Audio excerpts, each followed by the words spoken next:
여호와께서 하늘에서 굽어보사 모든 인생을 살피심이요 곧 그가 거하시는 곳에서 세상의 모든 거민들을 굽어 살피시는도다. 그는 그들 모두의 마음을 지으시며 그들이 하는 일을 굽어 살피시는 이로다. 오늘도 우리 하나님의 성호를 의지합니다. 우리 마음이 하나님을 즐거워하길 원합니다. 우리 하나님, 주의 인자하심을 우리에게 베풀어 주시고 온전히 하나님의 기업으로 선택된 백성으로 주의 말씀 의지하여 성령의 인도를 따라 살게 하여 주옵소서. 복된 아침을 주셨사오니 우리 주님과 이제 하루를 열고 주의 지혜와 능력을 따라 살아가는 저희들 되기를 간절히 원하며 우리 주 예수님 이름으로 기도하옵나이다. 아멘. 늘 이렇게 새벽마다 기도로 하나님 의지하고 또 하나님께 주시는 위로와 소망 속에 살아가시는 우리 새벽기도 멤버들이 얼마나 자랑스럽고 고맙고 귀한지 모르겠습니다. 가끔 보면 이 새벽기도를 나와야 될 분들이 못 나오는 분들이 더러 계세요. 한두 번 도전했다가 또 안 되는 분도 계시고 이런 모습을 볼 때 우리의 중보가 참으로 저들에게도 힘이 되겠다 이런 생각을 합니다. 각 가정마다 문제 없는 가정 없죠. 자녀 문제, 가정 문제, 금전의 문제, 건강의 문제, 저들이 세상 의지하고 사람 바라보고 그럴 수도 있겠지만은 그 모든 것 전에 우리 하나님 의지하고 승리할 수 있도록 중보를 좀 부탁합니다. 온 교회가 모든 성도가 깨어서 기도하는 하나님의 공동체가 되게 하시고 특별히 근심과 고통 중에 있는 우리 성도들이 하나님 의지하여 주의 전을 찾도록 하나님의 말씀 붙잡고 다시 일어나도록 우리 함께 합심으로 간절히 중보하는 시간 갖겠습니다. 오직 아버지 하나님의 은혜로 이 백성들이 주 앞에 있습니다. 아버지 하나님, 상천하지에 우리의 도움이 되실 분은 여호와 하나님 한 분이십니다. 하나님, 이 백성들을 구별하셔서 주를 의지하게 하시고 기도하게 하시는 아버지 하나님 진실로 감사합니다. 우리 각 사람을 살리시려 새벽에 부르시고 기도하게 하시는 아버지 하나님께서 우리 온 성도 많은 교회들을 깨워주시기를 간절히 원합니다. 저들이 도울 힘이 없는 세상을 의지하지 않게 하옵소서. 방백들 때문에 실망하고 좌절하지 않게 하여 주옵소서. 근심이 있고 고통이 있을수록 우리 주의 전을 찾고 하나님 의지하고 기도해서 승리하는 우리 모든 성도들 될 수 있기를 간절히 원합니다. 건강 때문에, 물질 때문에, 관계 때문에 어려움을 당합니까? 아버지 하나님, 저들 가운데 근심과 고통을 온전히 주를 의지해서 기도하는 가운데 해결할 수 있도록 하나님 모두에게 기도의 영을 부어 주시옵소서. 저희들 간절히 중보할 때 우리와 한 가지로 하나님의 위로를 받고 주의 소망 가운데 말씀 붙들고 일어날 수 있도록 우리 모든 성도들의 기도를 깨우게 하여 주시옵소서. 감사합니다. 기도하는 교회, 기도하는 성도가 되기를 간절히 원하며 우리의 중보자 되시는 예수님 이름으로 기도하옵나이다. 아멘. 이 찬양과 딱 닮은 오늘 다윗의 기도를 봅니다. 우리 시편 13편입니다. 시편 13편 1절부터 6절의 말씀을 합독합니다. 같이 읽겠습니다. 여호와여, 어느 때까지니까 나를 영원히 잊으시나이까? 주의 얼굴을 나에게서 어느 때까지 숨기시겠나이까? 나의 영혼이 번민하고 종일토록 마음에 근심하기를 어느 때까지 하오며 내 원수가 나를 치며 자랑하기를 어느 때까지 하오리까? 여호와 내 하나님이여, 나를 생각하사 응답하시고 나의 눈을 밝히소서. 두렵건대 내가 사망의 잠을 잘까 하오며 두렵건대 나의 원수가 이르기를 내가 그를 이겼다 할까 하오며 내가 흔들릴 때에 나의 대적들이 기뻐할까 하나이다. 나는 오직 주의 사랑을 의지하였사오니 나의 마음은 주의 구원을 기뻐하리이다. 내가 여호와를 찬송하리니 이는 주께서 내게 은덕을 베푸심이로다. 아멘. 우리가 계속 다윗의 시편을 지금 묵상하고 있는데요, 하나님께서 이 다윗을 통해서 우리에게 주시는 은혜가 있습니다. 객관적으로 보면 한 믿음의 조상이죠. 그의 절망적 탄식 상황에서 나오는 찬송, 근심과 고통 중의 노래가 이제 오늘 우리의 신앙생활을 점검하고 우리는 어떻게 반응할 것인가, 이것을 교훈하고 있습니다. 먼저 다윗의 모습을 좀 살펴볼 필요가 있는데요. 다윗이 오늘 본문에 보면 언제까지입니까? 이 말을 1절, 2절 가운데 4번씩이나 반복하고 있습니다. 아마 어떤 처절한 고통 가운데서 신음하고 있는 모습이죠. 하나님, 언제까지 나를 잊으시렵니까? 영영 나를 잊으십니까?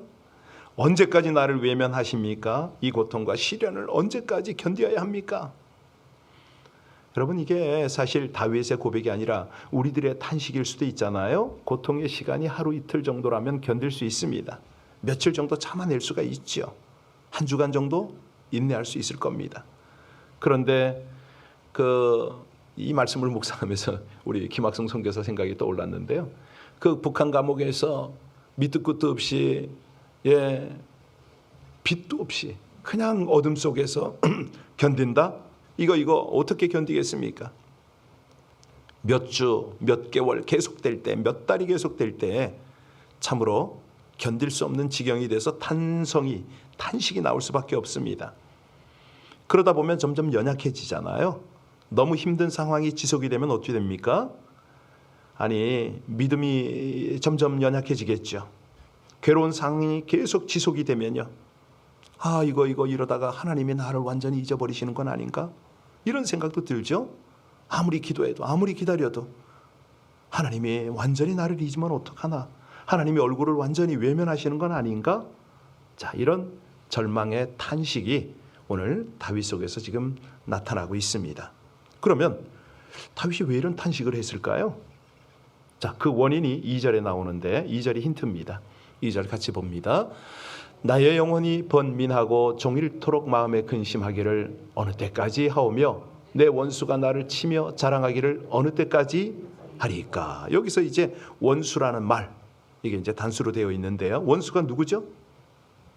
이 부분을 많은 주석가들, 성경학자들이 그 3절에서 이제 끌어옵니다. 여기 보면 3절에 보시면요. 자, 두렵건대 뭐가 두려워요? 사망의 잠을 잘까 두렵다. 죽음을 의미하잖아요. 여기서 다윗이 말하는 원수는 2절에서 말하는 원수는 3절에 보니까 사망입니다.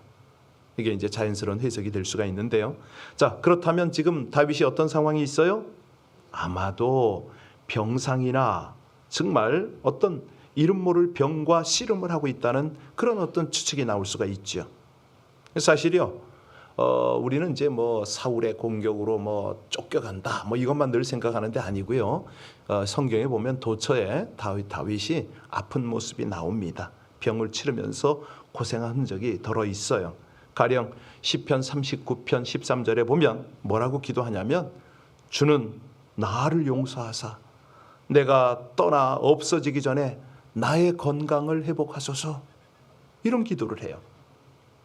무슨 병에 걸려서 왜 이렇게 오랫동안 고통을 겪었는지는 모르지만 그는 큰 병과 씨름하는 가운데 시시각각 다가오는 죽음의 그림자를 보고 있는 것 같아요. 그러면서 자신의 건강을 회복해달라고. 사실요, 우리 인생들이 다 그렇잖아요. 누구든지 어떤 신체의 질병이 걸리면 처음 얼마 동안은 우리 하나님 반드시 내 병을 고쳐주실 거야, 이 믿음을 가지고 견뎌냅니다. 그런데 시간이 지나도 병에 차도가 없으면요, 점점 차도뿐만 아니죠, 악화가 되어가는 듯하면 그때부터는 불안해집니다. 믿음이 흔들리는 거죠. 급기야 하나님께서 내 병을 고쳐주실까? 혹시 내가 이러다가 무슨 쓰러지거나 죽는 건 아닐까? 불안한 마음이 계속 엄습해오고 결국은 하나님께서 나를 돌보지 않는다, 이런 감정에 사로잡히는 경우가 덜어 있죠. 자, 그러면 다윗의 하나님이 그렇다 치고 오늘을 살아가는 나에게, 여러분에게 하나님은 어떤 분이라고 고백하고 있습니까? 어떻게 믿으세요? 정말 내가 이런 처지에 갔을 때 나는 어떻게 할 겁니까? 다니엘 집사님이 반응하시는 거죠? 하나님께서는요, 당신의 자녀들이 혹독한 환난과 고통 가운데 있는 때에 과연 고개를 돌리고 모르는 채 하거나 우리의 아픔을 무감각하게 그냥 먼 발치에서 구경하시는 그런 분이냐? 절대 그렇지 않지요.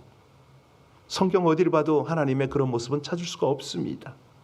우리 하나님이요, 오죽하면 당신 자신을 뭐라고 소개하냐면 눈동자같이 지킨다, 이렇게 표현을 하잖아요. 졸지도 않는다, 주무시지도 않는다, 보호한다는 거예요. 인도한다는 거예요. 여러분, 그 신명기에 보면 이제 눈동자 같은 이런 표현이 나오는데, 눈동자같이 지킨다. 근데 그게요, 일반 표현이 아닙니다. 자기 눈동자처럼이라고 표현을 하세요. 완벽하게 그렇게 지키고 보호하시고 인도한다, 이 말입니다. 그런가 하면 우리 예수님은요, 이 표현을 뭐라고 묘사하십니까? 마태복음에 오면 10장 30절에요.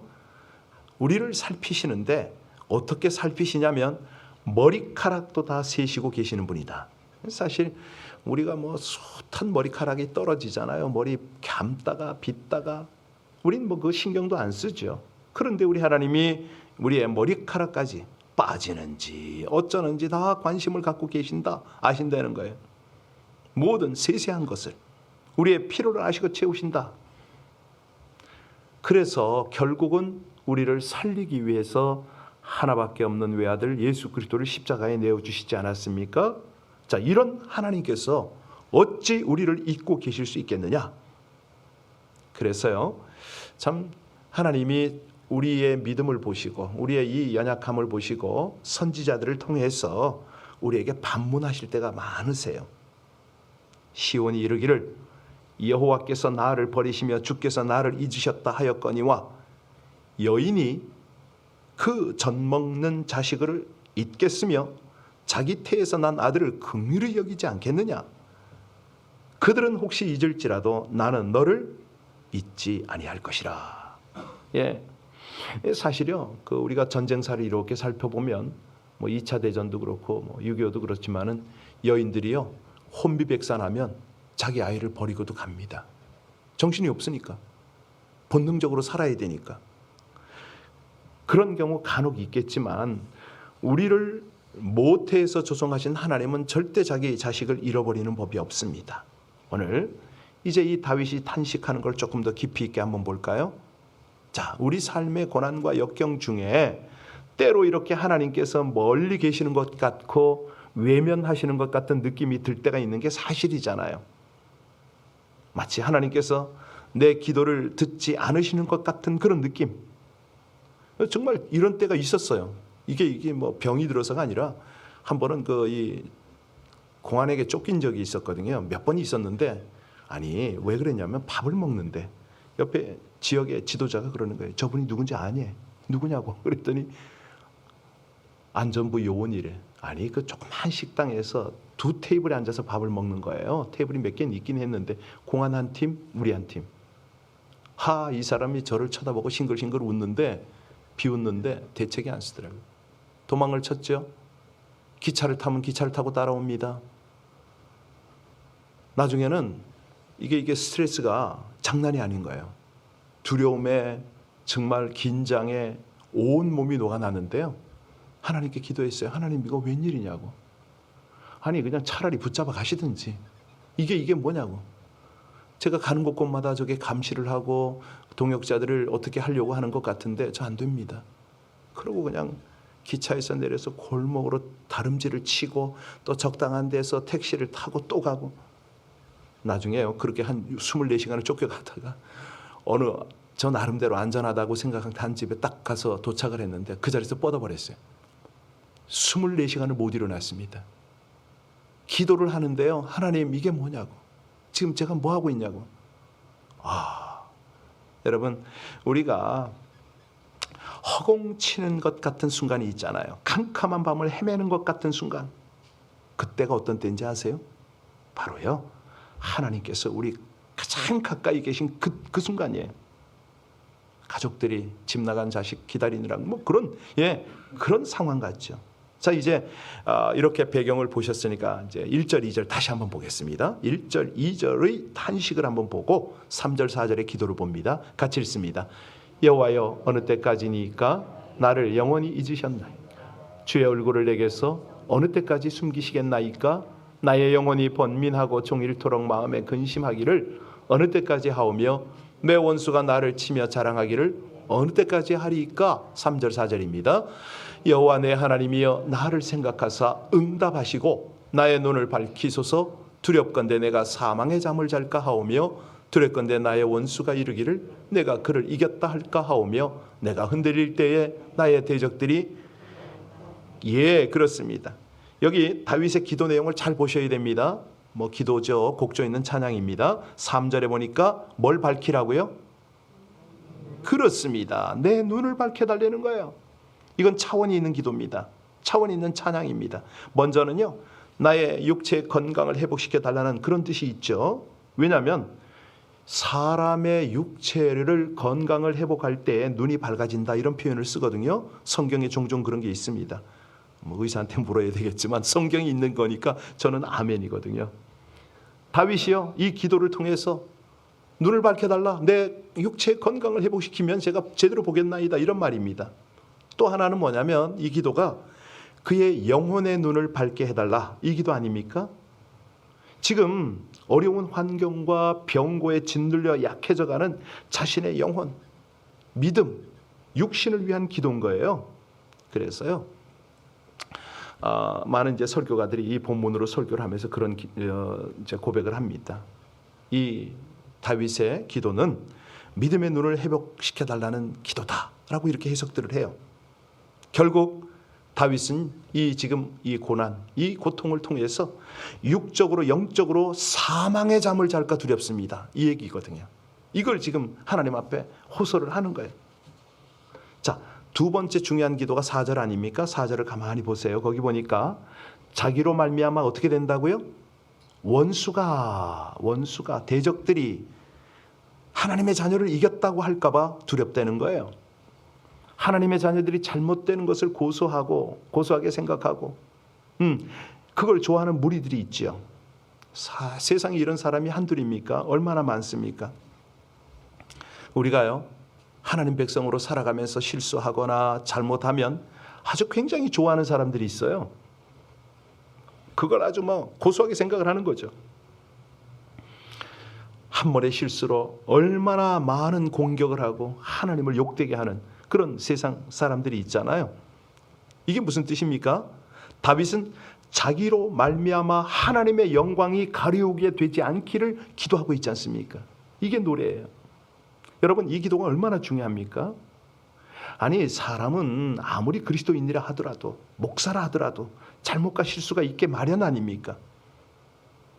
그러면 그런 것들을 우리가 이해도 되고 또 격려도 하고 이끌어줘야 되는데, 악한 무리들은 그 실수를 빌미로 하나님을 얼마나 욕되게 합니까? 교회를 얼마나 비난합니까? 예수 믿는다는 사람이 왜 저 모양이냐? 그 사람 예수 믿는 사람 맞아? 이런 식으로. 그러니까요, 우리의 부족한 삶으로 인해서 하나님이 영광이 가려진다면 참으로 슬픈 일이 아닐 수가 없죠. 지금 다윗이 그 걱정을 하고 있는 거예요. 자신으로 말미암아 하나님의 영광이 가려질까 봐, 하나님, 제가 이대로 쓰러지면 안 되겠습니다. 저의 영육간의 강건을 허락하여 달라고 지금 이 기도를 하고 있는 거 아닙니까? 여러분, 이거요, 굉장한 그 어떤 영적 의미가 있는 거 아닙니까? 우리가 지금 새벽마다 기도를 합니다. 날마다 기도를 합니다. 건강을 위해서 기도하고요. 그렇다면 건강하고자 하는 목적이 뭐냐? 사업을 위해서 기도합니다. 일터를 위해서 기도합니다. 그러면 일터가 잘 되고 사업이 잘 되기를 위해서 기도하는 그 목적이 뭐죠? 이유. 우리가 자녀를 위해서 기도합니다. 근데 사실이요, 믿음 좋은 분들도 그래요. 이 자녀를 위해서 기도하다가 선교를 가고 혹시라도 선교지 가서 헌신하고 이렇게 될까 봐 두려워하는 분들이 더러 계세요. 하나님의 영광을 위해서 분명히 기도한다고 하는데 이게 되질 않아요. 자, 이제 5절 6절에 이 다윗의 중심이 거기 나타납니다. 우리 끝으로 5절 6절 같이 봉독합니다. 나는 오직 주의 사랑을 의지하여 싸우니 나의 마음은 주의 구원을 기뻐하리이다. 내가 여호와를 찬송하리니 이는 주께서 내게 은덕을. 그렇습니다. 여기 지금 여기 놀랍게 우리에게 도전이 되는 게 뭡니까? 다윗이 탄식에 그치지 않습니다. 하나님의 영광을 위해서 저의 영육이 회복되기를 원합니다. 기도하니까 놀라운 일이 벌어졌어요. 뭐냐면 아니 탄식이 아니라 지금은 찬양이 울려 퍼지는 거 아닙니까? 슬픈 탄식이 변해서 기쁜 노래로 나아가게 된 거예요. 그래서 우리가 이 마침내 다윗의 절망에 찬 탄식이 노래로 찬양으로 끝나게 되는 모습을 본문에서 발견하게 되는 겁니다. 5절 6절 다시 보세요. 거기 뭐라고 그랬습니까? 같이 또 읽겠습니다. 나는 오직 주의 사랑을 의지하였사오니 나의 마음은 주의 구원을 기뻐하리이다. 내가 여호와를 찬송하리니 이는 주께서 내게 은덕을 베푸셨음이로다. 그렇습니다. 이것이 바로 곡조 있는 기도 아닙니까? 찬양의 기도입니다. 우리가 진심으로 인내하는 가운데 믿음으로 기도하면 제일 먼저 어떤 일이 벌어집니까? 기도는요, 제대로 된 기도는 가장 먼저 하나님이 우리를 변화시키세요. 내 기도가 바뀌어요. 기도하는 그 사람을 먼저 변화시킵니다. 문제를 가지고 기도할 때 그 문제의 원인을 보게 하세요. 문제의 원인이 자신에게 있는 것을 깨우쳐 주시는 거죠. 그래서 먼저 기도가 바뀌는 게 아니고 내가 먼저 바뀌면서 기도가 바뀌어요. 그동안에 미처 깨닫지 못했던 것들을 깨우쳐 주시기 때문에 그렇습니다. 여러분, 다윗이요, 이 고통과 번민 중에 찬양할 수 있었던 이유가 뭐죠? 기도 중에 이걸 깨달았던 거예요. 이걸 깨달은 거예요. 그가 기도할 때 하나님께서 그의 기도를 들으셔서 영을 밝혀주니까, 영의 눈을 열어주시니까, 이 사실을 알게 도와주시니까, 아하, 지금까지 살아온 것이야말로 내 능력이나 힘에 의한 것이 아니라 전적인 하나님의 인도와 보호하심 때문이었구나, 이걸 깨닫게 된 거죠. 아, 하나님의 은혜 아니고는 여기까지 어찌 왔겠는가. 하나님이 지켜주시고 인도하셨으니까 이 병 중에도, 이 어려움 중에도 내가 하나님을 찾게 되는구나. 자신의 과거를 돌아볼 때 참으로 하나님 앞에 감히 설 수 없는 죄인임을 깨달았던 거죠. 여러분, 다윗의 죄를 우리가 잘 알잖아요. 남의 아내 빼앗았고, 그리고 자신에게 충성을 다하던 그녀의 남편 우리아를 최전방에 내몰아 죽이는 살인죄를 범한 거 아닙니까? 그런데 하나님께서 그의 자백을 들으시고 그를 용서해 주신 거죠. 그러니까 다윗이 이 기도를 하면서 자신의 과거를 돌아볼 때에 하나님의 자비와 은총이 없었다면 자신은 존재할 수가 없었죠. 그 죄인이었음을 처절하게 깨달은 겁니다. 그러니까 감사가 되는 거죠. 이 아플 때, 병고침이 빨리 안 나타날 때 깊은 기도를 하면 이런 통해와 자복이 나타나는 거죠. 아니, 과거부터 지금까지 인도해 주신 하나님께서 앞으로도 인도해 주실 거다, 이걸 확신하는 거잖아요. 그래서 6절을 다시 보세요. 그의 고백이 내가 여호와를 찬송하리니 이는 주께서 내게 은덕을 베푸심이로다. 개역에 보면 나를 후대하심이로다, 이렇게 나와요. 이 말은 뭐냐면 그 동사가 베푸심이로다 현재 완료형으로 돼 있잖아요. 하나님께서 이 과거에서 현재까지 다윗이 살아오는 동안 그를 풍성한 가운데 인도해 주셨다. 그러니까 내가 바라고 원하던 이상을 하나님이 베푸셨다, 이 고백을 한 겁니다. 여러분, 지금 다윗의 상황이 변했나요? 변한 게 전혀 없잖아요. 지금 1절에서 6절 사이까지가 한 번에 지금 연결이 된 건데 변한 게 전혀 없어요.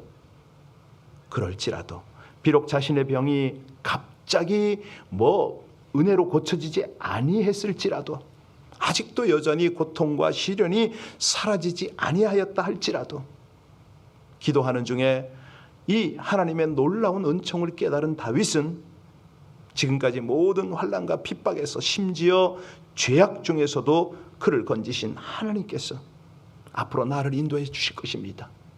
은덕을 계속 베푸십니다. 여전히 베푸실 것입니다. 이 확신을 하게 된 거예요. 그러니까 찬양이 터져 슬픈 탄식이 변해서 기쁜 찬양의 기도가 된 거죠. 여러분, 우리 가운데는요 참 이해할 수 없는 역경에 처해 계신 분이 적지 않습니다. 너무 오랜 동안 해결되지 않는 건강의 문제, 관계의 문제, 여러 가지 어려운 문제로 고통스러운 분이 계세요. 그런데 혹시라도 기도를 포기하려는, 멈추려는 그런 분이 계시다면 안 됩니다. 어제도 어떤 분에게 부탁을 했죠. 기도의 자리에 꼭 나오도록 하십시오. 저분 자주 안 나올 것 같은데 나오도록 설득하셔야 될 겁니다. 부탁을 했는데요, 그 순간이 하나님께서 함께 계시는 순간이거든요. 계속해서 깨달음을 주시고 우리 가운데 영적인 눈을 여시고 건강을 허락하신다는 것이죠. 하나님께서 말없이 고통과 번민 가운데 있는, 근심과 고통 중에 있는 백성들의 기도를 들으시고 그 기도를 찬양으로 바꿔주시는 줄로 믿으시기 바랍니다. 기도하시겠습니다. 근심과 고통 속에서 더욱 의지할 사랑의 주님, 두렵고 고통스러운 일을 겪으며 아무리 불러도 대답 없으신 하나님의 긴 침묵에도 결코 절망하지 않고 기도하기를 소원합니다. 고난 중일수록 응답이 더딜수록 주를 부르며 간절히 기도하여 자신을 살피고 주의 뜻과 길, 주의 영광을 구하게 하여 주시옵소서.